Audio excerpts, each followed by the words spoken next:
오늘의 역사극장은 3.1운동 당시 여성의 투쟁과 순환의 상징이었던 김마리아에 대한 이야기입니다. 김철수 노인의 지갑에 한 여인의 사진이 들어있었습니다.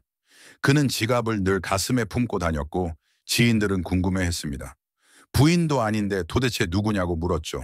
어떤 사연이 있기에 지금도 품고 다니나? 혹시 젊어서 맺었던 연인이 아닌가? 노인은 혁명가였습니다. 일제의 감옥에서 십수년을 보낸 투사고 비밀결사인 조선공산당의 책임비서였으며 탄압으로 와해된 조직을 일으켜 세운 지하운동가였고 러시아 모스크바와 중국 상하이를 넘나들며 코민텔은 외교를 좌우하던 풍운하였습니다. 남북이 분단될 즈음운동 일선에서 은퇴해 고향인 전북 부안에 야산에 토담집을 짓고 지냈죠. 이따금 화가 허백년 등과 어울려 글씨를 쓰며 지내는 게 낙이라면 낙이었습니다. 노인은 마침내 입을 열었습니다. 몇몇 지인에게 사진에 대해 얘기했죠. 사진 속 여인은 3.1운동 때 비밀결사 애국부인회 회장이던 김마리아였습니다. 김철수가 그를 알게 된 것은 젊은 시절 상하이에서였습니다. 1923년 6월 상하이에서 열린 국민대표회 회의장에서 처음 만났죠. 한국 독립운동의 진로를 좌우하는 막중한 의의를 지닌 이 회의에는 중국, 러시아, 미국에 있는 반일 단체의 대표원이 125명이나 모였습니다. 김철수는 고려공산당 상하이파 대표원 자격으로, 김마리아는 애국부인회 대표원 자격으로 회의에 참석했습니다. 김철수는 31살이었고 김마리아는 그보다 한 살 많았죠. 김마리아의 존재는 이채로웠습니다. 대표원 총수 중에서 3.2%에 지나지 않는 여성이기도 했지만 그의 특이한 행동 때문에 더욱 그랬죠. 그는 한자리에 오래 앉아있지를 못했습니다. 의자에 앉아서 일정한 시간이 지나면 가만히 견디지를 못했고 빈자리를 찾아 옮겨 앉아야 했습니다. 때로는 자리에 앉았다가 서 있기를 반복했죠. 그러나 회의장의 누구도 그의 산만한 행동을 질책하지 않았습니다. 그가 왜 그렇게 됐는지 다들 잘 알기 때문입니다. 사람들은 질책은커녕 연민의 시선으로 그를 대했죠. 왜 그랬을까요? 김마리아는 일본 유학생이었습니다. 서울에서 정신여학교를 졸업한 그는 24살 되던 1915년 일본 도쿄로 건너가 도쿄 조시가쿠인 학교를 다녔습니다. 봉화에서 1년, 고등과에서 3년간 수학했죠. 김마리아는 유학생 사회에서 두각을 나타냈고 도쿄에 건너간 이듬해 동경여자유학생 친목회 회장이 되었습니다. 그때 도쿄의 여자 유학생 수는 40여 명이었죠. 조선인 유학생 350명의 약 10%에 지나지 않았지만 최상층의 여성 지식인 사회였기에 그들의 사회적 영향력은 컸습니다. 김마리아 회장은 기관지 발간에 힘썼고 이 잡지는 남녀 학생을 망라한 조선 유학생 학우회 기관지과 나란히 유학생 사회의 여론을 이끌었습니다. 김마리아는 3.1운동의 투사였습니다. 1919년 2월 8일 도쿄 유학생 독립선언에 참여했고 그 선언문을 몰래 국내로 들여왔죠. 3.1운동의 소용돌이에서 여학생 조직화에 노력했고 도쿄 여자유학생 그룹과 이화학당 그룹을 묶고 서울 시내 각 여학교 대표자들의 연합기구를 조직하려 동분서주했습니다. 그러나 비밀이 탄로나 체포됐죠. 3월 6일 체포된 그는 3.1운동 여성 수감자들이 일반적으로 겪은 폭력과 수모를 견뎌야 했습니다. 체포된 여성들이 받았던 학대에 대해서는 여러 증언이 있습니다. 무차별 구타가 기본이었습니다. 그들은 포악한 태도로 나를 의자로부터 넘어뜨렸다. 그러고 나서 내게 다시 달려든 그들은 얼굴과 손다리는 물론이고 몸까지 사정없이 구타하였다. 그리고 성적 폭력도 일어났습니다. 그들은 나의 옷을 모두 벗기고 억센 밧줄로 결박하여 천장에 매달았다. 허공에 매달려 있는 나에게 무수하게 내리쳐지는 참대 막대기의 문매에 나는 의식을 잃을 수밖에 없었다. 거리낌 없는 모욕도 가해졌습니다. 우리는 그 추운 밤에 발가벗기어 일본인 남자의 앞에 오래 서 있었습니다. 어떤 형사부의 순사가 나더러 고양이 모양으로 네 발로 기어서 저 거울 앞을 지나가거라. 내 모양이 예쁘기도 하다고 했습니다. 김마리아는 서대문 감옥에 수감됐습니다. 얼마나 폭행을 당했던지 신경이 아주 말할 수 없이 쇠약해졌죠. 귀와 코에 고름이 들어차는 후유증도 앓았습니다. 유양돌기염과 상악골 축농증이라는 고질병에 걸린 것입니다. 이 질병은 마리아의 이후 삶을 줄곧 괴롭게 했죠. 그는 수감 4개월 뒤인 7월 24일 체포된 여성 46명과 함께 경성지방법원 예심에서 면소 처분을 받고 석방됐습니다. 김마리아는 추록하자마자 활동을 재개했죠. 그 즈음 3.1운동의 혁명적 열기가 점차 식어가고 있었습니다.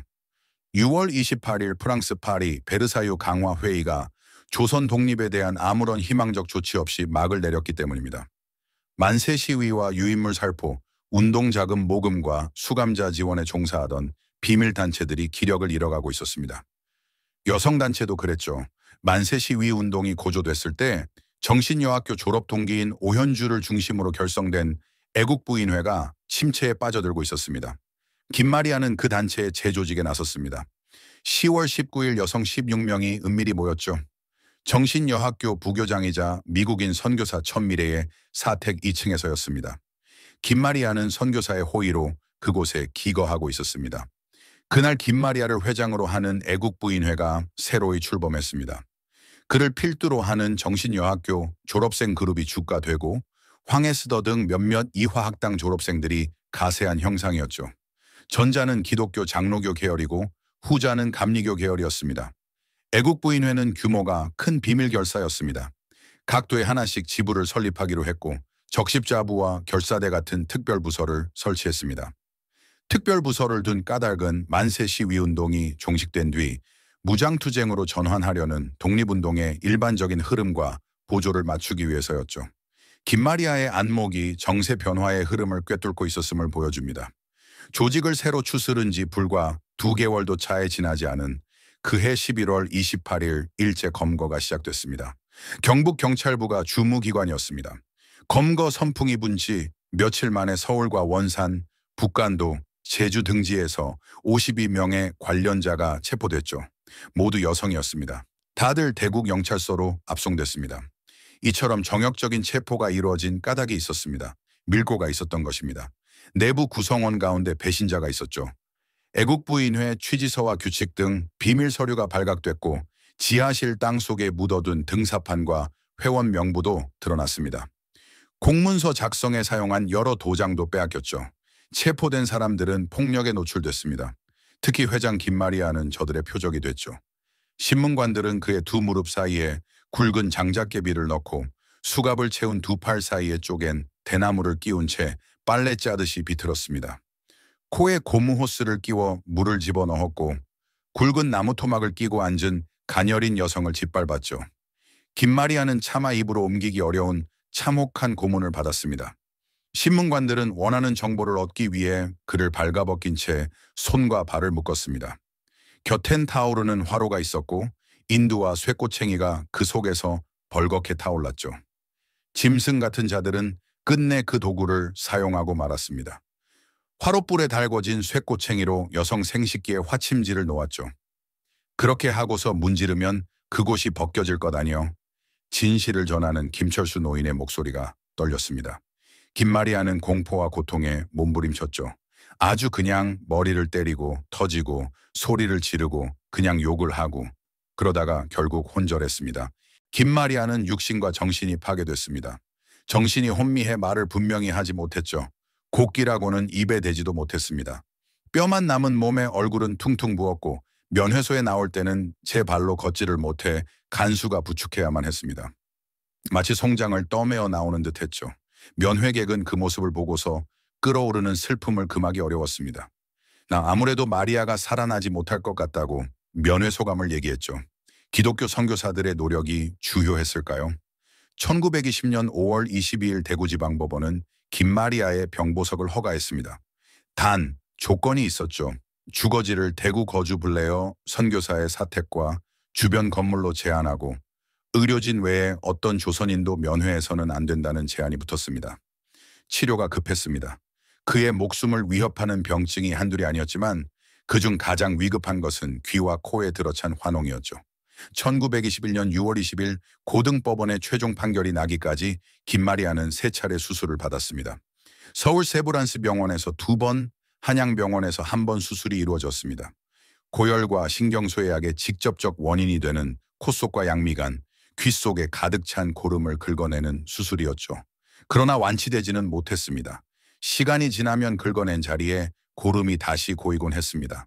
최종심에서 징역 3년형이 확정된 지 9일째 되던 날이었습니다. 김마리아는 병보석 때 지켜야 할 규범을 깨뜨렸습니다. 1921년 6월 29일 정량을 위해 머물던 서울 성북동의 한적한 농가에서 홀연히 종적을 감췄죠. 잠자던 이부자리만 남겨둔 차에 탈출했습니다. 그렇게 김마리아는 망명길에 올랐습니다. 병고에 신음하는 젊은 여성이 경찰과 사법당국의 감시를 받는 상태에서 어떻게 국외로 탈출할 수 있었을까요? 협력자들이 있었습니다. 선교사 매큐는 김마리아의 망명 계획을 지지하고 재정을 지원했습니다. 망명과 정착 비용으로 4,000원을 제공했죠. 신문기자 월급이 40에서 50원, 일용 노동자의 하루 품삯이 1원 정도 하던 때였습니다. 오늘날 구매력으로 4억 원쯤 하는 큰 돈이었죠. 교통편을 주선하고 길을 안내해준 이도 있었습니다. 임시정부 교통부 소속 요원으로 상하이와 국내를 넘나들며 비밀 임무를 하던 유능념이었습니다. 그는 김마리아뿐만 아니라 상하이 망명객 가족들의 밀항을 진도에서 지휘했죠. 상하이 거류 민단장 도인권의 부인과 두 아들, 흥사단 원동위원부 김붕준의 아내와 세 자녀도 밀항선을 탔습니다. 일행이 산둥반도 웨이하이 항구에 도착한 때는 7월 21일이었죠. 서해 넓은 바다에서 풍랑과 뱃멀미에 시달린 지 17일 만이었습니다. 김마리아의 탈출 소식은 널리 알려졌습니다. 서울 안신문 지면을 두루 장식했고 국내의 친지와 동료들은 그의 망명을 기뻐했습니다. 건강과 앞날의 행운을 빌었죠. 상하이의 망명자 사회에서도 김마리아의 도래를 환영했습니다. 상하이 거류민들은 김마리아의 건강이 회복되기 기다려 1921년 11월 25일 환영회를 열었습니다. 그는 3.1운동기 여성의 투쟁과 순환을 대표하는 상징적 인물로 간주됐습니다. 상하이의 조선 사람들은 김마리아를 찬탄과 동정 어린 시선으로 따스하게 대했습니다. 특히 가깝게 지내는 사람들이 그가 홀로 지내는 것을 안타까워했고 혼담이 오가기 시작했습니다. 혼인 상대로 거론되는 이는 일본 고등사범학교를 졸업한 장진영이라는 사람이었습니다. 나이 지긋한 미혼남이었죠. 중매에 나선 사람은 흥사단 지도자 안창호와 고려공산당 대표원 김철수였습니다. 안창호는 김마리아의 뜻을 확인하고 김철수는 시베리아에서 함께 지낸 적 있는 장진영의 의사를 확인했습니다. 남자는 쾌히 승낙했습니다. 김마리아가 건강이 회복되지 않았음을 알면서도 그랬다고 합니다. 시집 가면 병이 나을 것 같아 승낙했던 것이라고 김철수는 해석했습니다. 하지만 혼담은 성사되지 않았습니다. 김마리아가 싫다고 거절했기 때문입니다. 안창호는 거듭 권했죠. 제발 시집 가라고. 그는 좋은 사람이라고 강력히 권유했습니다. 김마리아는 요지부동이었고 첫 번째 중매는 실패로 돌아갔습니다. 두 번째 혼담 상대는 김철수였습니다. 김마리아와 숙소를 같이 쓰던 양알라가 나섰습니다. 그는 제주도 출신의 흥사단 단원이었습니다. 그의 연인이자 2월 8일 독립선언운동에 참가했던 제1유학생 정광호도 거들었죠. 양할라와 정광호가 중매를 섰습니다. 두 사람은 김마리아의 의중을 먼저 확인했고 김마리아는 수줍게 승낙했다고 합니다. 김철수의 뜻에 모든 것이 달렸습니다. 그는 오래 생각한 끝에 결심했습니다. 그 사람은 애국부인회 회장이다. 그런데 나한테 시집 오면 첩이 된다. 아, 내겐 아내가 있다. 내가 승낙하면 두 여성에게 죄를 짓는 일이 된다. 그래서 거절하기로 마음먹었다고 합니다. 양할라는 물러서지 않았고 김마리아의 뜻을 다시 전했습니다. 혁명운동을 하는 동안 같이 사는 것으로 만족한다고요. 만일 남자가 운동을 포기하고 조선 내지에 가서 편히 살려고 한다면 그때 갈라서도 좋다고도 했죠. 만일 독립이 된다면 그때는 내지에 있는 첩부인과 결합할 수 있도록 허용하겠다는 의사였습니다. 양할렉에서 김마리아의 의지를 전해들은 김철수는 고민했습니다. 마음이 착잡했습니다. 자기도 싫지 않았지만 결혼하면 어떻게 될까 싶었던 것입니다. 그는 둘이 운동 일선에서 벗어나 어딘가 가서 교원질이나 하며 먹고 살게 되지 않을까를 걱정했습니다. 아, 안 될 말이다. 이미 결혼한 여성도 버리고 국외 망명과 지하운동으로 돌아다니는데 그럴 수 없다고 생각했습니다. 김철수는 다시 결심했죠. 그렇게 되면 내가 욕을 얻어먹을 것이고 김마리아도 첩신분이 되니 그를 모욕하는 일이라고요. 김마리아는 조선이 낳은 혁명 여걸 호칭을 받는 사람이니 그럴 수는 없다고 확고히 결정했습니다. 김마리아는 국민대표회 회기 중에 알아누웠습니다. 김철수와 정광호는 문병을 갔습니다. 혼사 거절 뜻을 명백히 전한 뒤에 있었던 일이었죠. 머리를 풀고 드러누웠는데 김마리아의 얼굴이 창백했습니다. 병상에서 말하고 움직이는 모습에 가슴이 아파왔죠. 대단히 측은했습니다. 80대 노인이 된 뒤에도 김철수는 그 모습을 잊지 못했습니다. 그때부터 그 머리 푼 것이 지금도 눈에가 환해 불쌍해. 김철수는 뒷날 김마리아의 소식을 들었습니다. 미국 유학을 떠난 김마리아는 군영한 파크대학, 시카고대학원, 컬럼비아 대학 교육대학원, 뉴욕신학교 등에서 수학했죠. 1532년 귀국했고 종교활동에만 종사한다는 입국 조건에 묶여서 원산의 마르타 윌슨 여자신학원 교수, 장로교여전회 회장 등의 일에만 전념했습니다. 그러다 해방 1년 전에 원산에서 병으로 사망했죠. 아이고, 1년만 더 살았으면 해방되는 것을 보았을 텐데. 김철수는 책에 실린 김마리아의 사진을 사진색에 옮겨 찍게 했습니다. 그러고는 그것을 평생 품에 지녔죠. 영혼이라도 위로하기 위해 늘 잊지 않고 가지고 다녔다 합니다. 그럼 오늘의 역사극장 여기서 인사드리겠습니다.